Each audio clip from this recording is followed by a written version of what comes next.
Your biceps are finally getting bigger. Your muscles look amazing in the mirror, but then you put on a t-shirt and suddenly you look like you've never worked out before. Let me help you fix that. You can have big biceps, a strong chest, and even flat abs. But if your forearms look like skinny noodles hanging from your sleeves, it's all over. Because when it comes to looking strong, forearms are the secret weapon, just like a thick neck. And the reason is easy to understand. They're always showing. Grow them, and they will instantly show everyone how strong you are, even through your shirt. Even if your arms aren't huge yet, built forearms make them look bigger. And this is one of the few muscle groups where veins show up quickly. You don't even need to be super lean. Train them the right way, and those veins will pop out like road maps. So if you want arms with a tough look, start with your forearms because nothing shows strength like a handshake that feels like it could crush concrete. The second reason is that your forearms will help you get a better body overall. Let me explain. You're in the middle of a set, crushing your workout. Then boom, your forearms are burning. Your grip dies and the bar starts slipping like a wet fish. Your forearms aren't just for looks. They're the connection between your strength and the weight you're lifting. You can have huge back muscles, but if your grip gives out first, that set is over before it even starts. Stronger forearms give you a stronger grip, which means better workouts. Pull-ups, deadlifts, rows, every pulling exercise gets easier when your forearms can actually keep up. The last reason is something that messes up way too many workouts: elbow pain. You know that sharp sting you get when you do curls or bench press? It's not because you're tired. It's probably because of your forearms. When there's an imbalance between the muscles that bend your wrist and the ones that straighten it, your elbows pay the price. That's where those fancy names come from. Tennis elbow and golfer's elbow. One means your bending muscles are weak. The other means your straightening muscles are weak. But no need to pick sides. Both hurt a lot.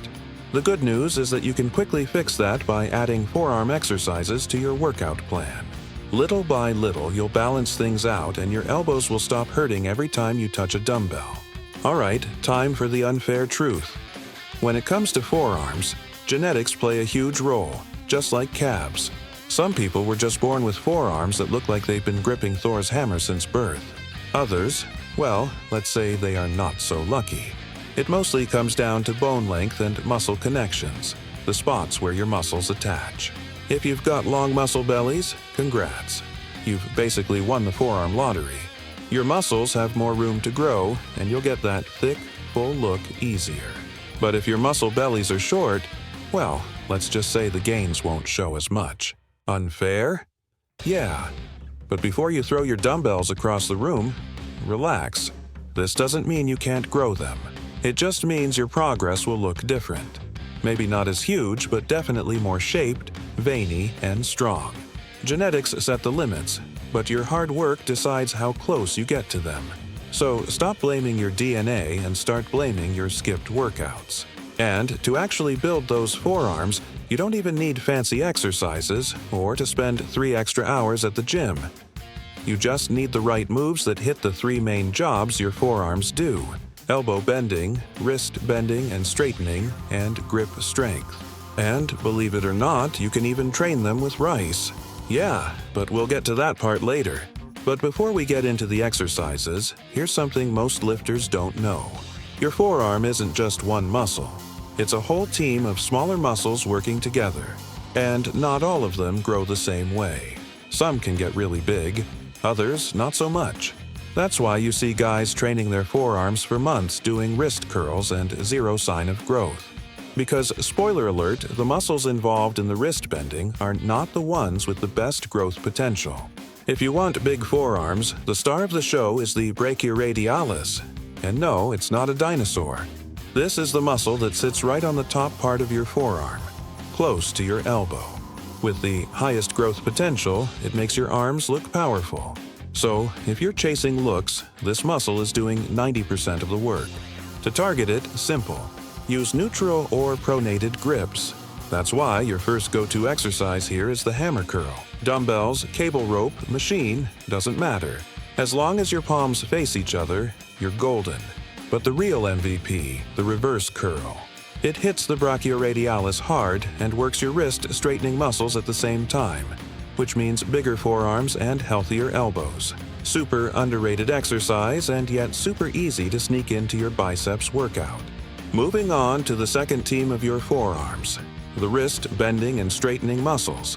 They're the ones responsible for bending and straightening your wrists. And yeah, they're also the little troublemakers behind most elbow pains we talked about earlier. These muscles don't have crazy growth potential. They won't suddenly make your forearms look like Popeyes, but strengthening them is key for keeping your elbows pain-free. If you actually want to train these muscles properly and save time, the wrist roller is your best friend. You know that stick with a rope and a weight hanging at the end. Depending on how you roll the rope, you will target different muscles. Roll it upward, you hit the wrist straightening muscles. Roll it downward, you hit the wrist bending muscles. Just make sure you're not holding it straight out in front of you like you're trying to fly. Otherwise, you'll fry your shoulders before you even touch your forearms. Keep your elbows slightly bent close to your body and roll nice and controlled. And finally, the last piece of the forearm puzzle, your grip. This one's all about the muscles that control your fingers and hand, the ones hiding deep under the surface. They won't make your forearms look bigger, but they'll make you stronger. And a strong grip means stronger lifts. And stronger lifts mean more gains overall. The easiest way to train your grip is those classic grippers. Those little spring-loaded hand crushers that look like toys but burn like hell. And you can use them anywhere. Between sets, at your desk, in the bathroom. Yeah, that works too. Or even while watching a video. Boom. Brain and forearm gains at the same time. That's what I call gains optimization. You can also optimize your workouts by using fat grips. They're basically thick rubber sleeves you wrap around your barbell or dumbbells. Once they're on, the bar gets thicker, harder to hold, and suddenly every rep becomes a grip workout on autopilot. Cheap, effective, and perfect if you're short on time. Just don't overuse it so that your biceps or back workout doesn't turn into a forearms workout only. And for those of you who want an alternative, let me introduce you to the rice bucket training. Grab a bucket, fill it with rice, and dig your hands in like you're looking for buried treasure. Twist, claw, squeeze, open, and move in every direction. Sounds weird? Yeah, it is. But it builds insane grip and wrist strength. Now, for those who really want to focus on building stronger and bigger forearms, here are 2 quick setups you can do without turning your workout into a full-time job. Start with 4 sets of hammer curls, 10 to 20 reps. It hits the brachioradialis, the muscle that gives your forearms that thick 3D look. Then grab a wrist roller. Do 3 sets rolling up and 3 sets rolling down. One direction works the wrist bending muscles. The other hits the straightening muscles. Finish with some grip work. Grippers or the good old rice bucket will both do the job. For the second workout, same plan, but swap the hammer curls for reverse curls. Start simple. Hit them twice a week to get your body used to the new workload. Then, if your recovery is good and you really want to focus on growing them, crank it up to 3-4 times per week. Sounds like too much? Not at all. Forearms recover crazy fast and can handle that workload better than any other muscle group. Just remember, perfect form beats ego lifting every time. You don't need to go full strongman mode and throw your wrists into orbit. Focus on form, full range of motion, and tension. Do that consistently, and your forearms will start stealing the spotlight every time you roll up your sleeves.